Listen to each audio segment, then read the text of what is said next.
Beautiful souls. So today we're going to discuss about why divine feminine feels so much attracted toward divine masculine. यहाँ पे सिर्फ divine की बात नहीं हो रही है, नॉर्मल जो फेमिनिन है वो क्यों इतना अट्रैक्टेड फील करती है एक मस्कुलिन की तरफ या एक रियल मेल की तरफ।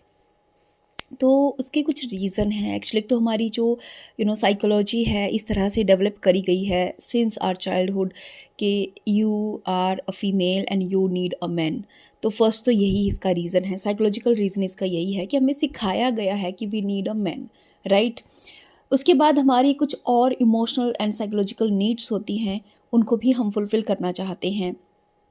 लेट्स से जो चीज़ आपके अंदर मिसिंग है और अगर वो किसी मेल के अंदर आपको दिखती है तो आप बहुत ज़्यादा इंटेंस पुल उसकी तरफ फील करते हैं। सपोज यू लैक कॉन्फिडेंस और कोई ऐसा मेल है जो बहुत ज़्यादा कॉन्फिडेंट है, तो आपको ना उसका कॉन्फिडेंस बहुत अच्छा लगेगा और आप कहेंगे कि यार इसमें ये क्वालिटी बहुत अच्छी है।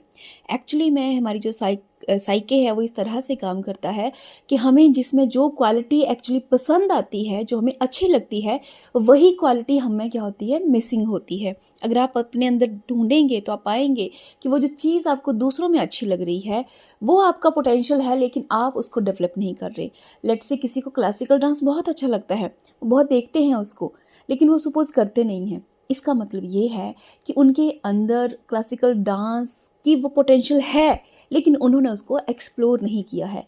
हर इंसान की जो चॉइसेस हैं, हर इंसान की जो डिज़ायर्स हैं, उनकी जो चीज़ें जो उनको अच्छी और बुरी लगती हैं, सबका डिफरेंट डिफरेंट होता है। क्या रीज़न है कि सबका डिफरेंट होता है? क्योंकि सबकी साइकी में कुछ ना कुछ मिसिंग है, कुछ ना कुछ एडेड है, राइट। तो हम हमेशा अपने अपोजिट की तरफ अट्रैक्ट होते हैं। जो भी पर्सन है, चाहे सिचुएशन है, चाहे कोई इमोशन है, चाहे कोई थॉट है, अगर वो हमारे अपोजिट में है तो हम डेफिनेटली उसकी तरफ क्या करेंगे, बहुत स्ट्रॉन्ग पुल करेंगे, फील करेंगे। एक जो फेमिनिन है, फीमेल है, उसके अपोजिट में ऑलवेज एक मेल होता है, एक मस्कुलिन होता है। फेमिनिन जो क्वालिटीज़ हैं वो है नर्चरिंग की, लव की, गिविंग की, वाइल जो मस्कुलिन क्वालिटी है वो है प्रोटेक्शन की, प्रोवाइडर की, कॉन्फिडेंस की, रैशनैलिटी की। रैशनल माइंड उनका रहता है। तो ये सब चीज़ें कहीं ना कहीं फीमेल के अंदर मिसिंग रहती हैं और वाइस वर्सा है कि मेल के अंदर भी वो जो फीमेल के अंदर चीज़ें हैं वो क्या रहती है, मिसिंग रहती हैं। इसीलिए एक मेल जो है वो लव्ड फील करना चाहता है तो वो फीमेल के पास आता है। वहीं एक फीमेल प्रोटेक्टेड फील करना चाहती है तो वो मेल के पास जाती है। लेट मी टेल यू कि अगर आप अपने अंदर ये क्वालिटीज़ खुद ब खुद डेवलप कर लेते हैं, सपोज़ ऐसी कोई फीमेल है जिसको सिचुएशन ने फोर्स किया है कि उसको मस्कुलिन की तरह बिहेव करना है, यानी उसको प्रोवाइडर का रोल प्ले करना है, उसको अपनी रैशनल थिंकिंग भी रखनी है, उसको फैमिली को प्रोटेक्ट भी करना है। सपोज़ वो कोई ऐसी फीमेल ऐसे रोल में आ चुकी है तो आप देखेंगे कि उसके अंदर बहुत हद तक उसकी फेमिनिन क्वालिटीज़ दब जाती हैं। लेकिन अगर आप इनर वर्क करें, मिरर वर्क करें, शैडो वर्क करें, तो आप पाएंगे कि आप धीरे धीरे धीरे अपने अंदर की इन दोनों क्वालिटीज़ को बैलेंस करते हैं।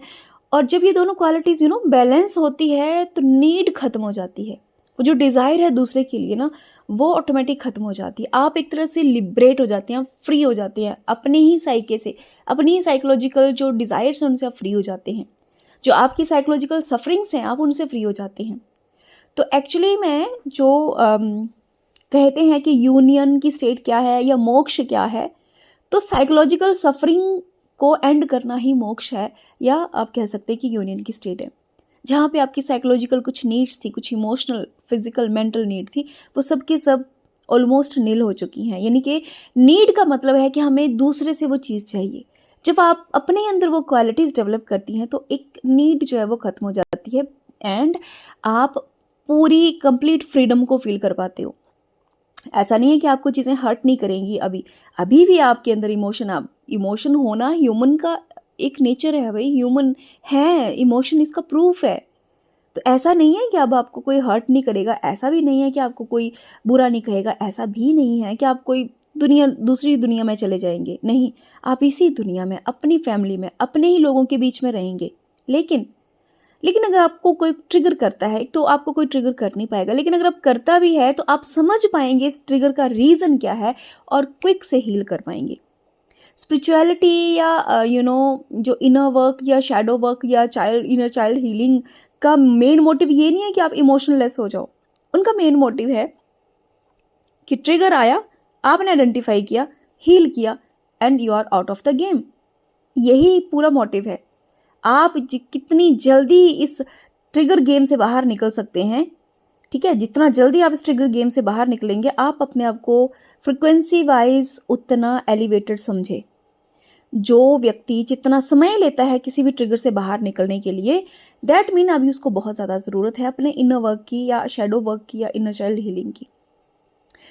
तो हम हमेशा ऑपोजिट की तरफ अट्रैक्ट होते हैं और इसीलिए फीमेल को हमारी सोसाइटी में बहुत ही एक कमज़ोर प्राणी की तरह देखा जाता रहा है। थाउजेंड्स ऑफ ईयर्स तक फीमेल को सिखाया गया है कि तुम इन्फीरियर हो, और उसकी वजह से ही फीमेल ऑलवेज क्या करती है, मेल की तरफ अट्रैक्ट होती है, यानी वो ऐसा समझती है कि मेल जो है वो उससे स्ट्रॉन्ग है। हालांकि ऐसा नहीं है। हमारे शास्त्रों में अर्धनारीश्वर का कंसेप्ट है, यानी हाफ मेल हाफ फीमेल का कंसेप्ट है। अर्धनारीश्वर आप सब जानते होंगे, उसका कंसेप्ट है, जहाँ पे ये बात कही जाती है कि मेल और फीमेल दोनों इक्वल हैं, कोई किसी से कम नहीं, कोई किसी से ज़्यादा नहीं। वो एक दूसरे को कॉम्प्लीमेंट करते हैं, एक दूसरे को कंप्लीट करते हैं। बट कंप्लीट करने से पहले आपको अपने अंदर की जो नेगेटिव चीज़ें उनको बाहर निकालना पड़ेगा, तभी तो कुछ पॉजिटिव एंटर करेगा आपकी लाइफ में। कुछ स्पेस तो आपको करना पड़ेगा, क्रिएट करना पड़ेगा। So you have to do inner work. Inner work, बार बार मैं ये वर्ड यूज़ कर रही हूँ बिकॉज ये इतना इफेक्टिव टूल है हमारी साइकोलॉजिकल सफरिंग को ख़त्म करने का। मतलब आप सोच नहीं सकते, एक पर्सन है, सालों सालों मेडिटेट कर लो, कुछ भी फ़र्क नज़र नहीं आएगा अगर आपने अपनी शैडोज़ को, अपने इनर चाइल्ड वोंड को, और अगर आपने अपनी साइको को नहीं समझा। सबसे पहले अपने माइंड को समझिए। अध्यात्म तो बाद की बात है, पहले माइंड की गेम्स को समझना सीखिए। आपका माइंड आप ही के साथ गेम्स खेलता है, इतने बुरे तरीके से गेम खेलता है, आपको फंसा के रख देता है। You have to very careful about those games. So if you like the content, please do like, share, subscribe my channel and और भी इस तरह के मैं टॉपिक्स पे वीडियो बनाती रहूँगी। एंड मैं आपको धीरे धीरे ये भी सिखाऊंगी कि हम इनर वर्क कैसे कर सकते हैं, इनर वर्क के क्या क्या टूल रहते हैं, कैसे आप खुद को डेवलप कर सकते हैं, spiritually, mentally, emotionally, psychologically high कर सकते हैं। ये मैंने खुद से किया है। आपको बहुत ज़्यादा किसी को पे करने की ज़रूरत नहीं है, बहुत हाई पैकेजेस लेने की ज़रूरत नहीं है। जिन्होंने बहुत हाई पैकेजेस लिए हैं वो आज सफ़र ही कर रहे हैं। एक वर्ड आता है, आपो दीपक भव, अपना दीपक स्वयं बनिए, खुद की हीलिंग खुद कीजिए। मैं आपको गाइड कर सकती हूँ, but you have to do inner work, you have to put some effort for your wellbeing, you have to do something for yourself, तभी आप सक्सेसफुल हो पाएंगे। Otherwise it's not possible. अब लाखों करोड़ों रुपए भी खर्च कर दो, कोई आपको हील नहीं कर सकता। ये आपका मिथ है, वहम है कि आपको कोई हील कर सकता है। आपको सिर्फ और सिर्फ आप खुद हील कर सकते हैं। हाँ, उसका मार्गदर्शन हम दे सकते हैं, उसका एक गाइडेंस हम प्रोवाइड कर सकते हैं, बट हील आपको खुद करना पड़ेगा। अगर आप अपने साथ ये प्रॉमिस करते हैं तो इस जर्नी में आपका मैं स्वागत करती हूँ, और आप प्रॉमिस भी करती हूँ कि अगर आप सिंसियरिटी से काम करेंगे तो आप अपनी सफरिंग से बाहर निकल जाएंगे। Thank you so much.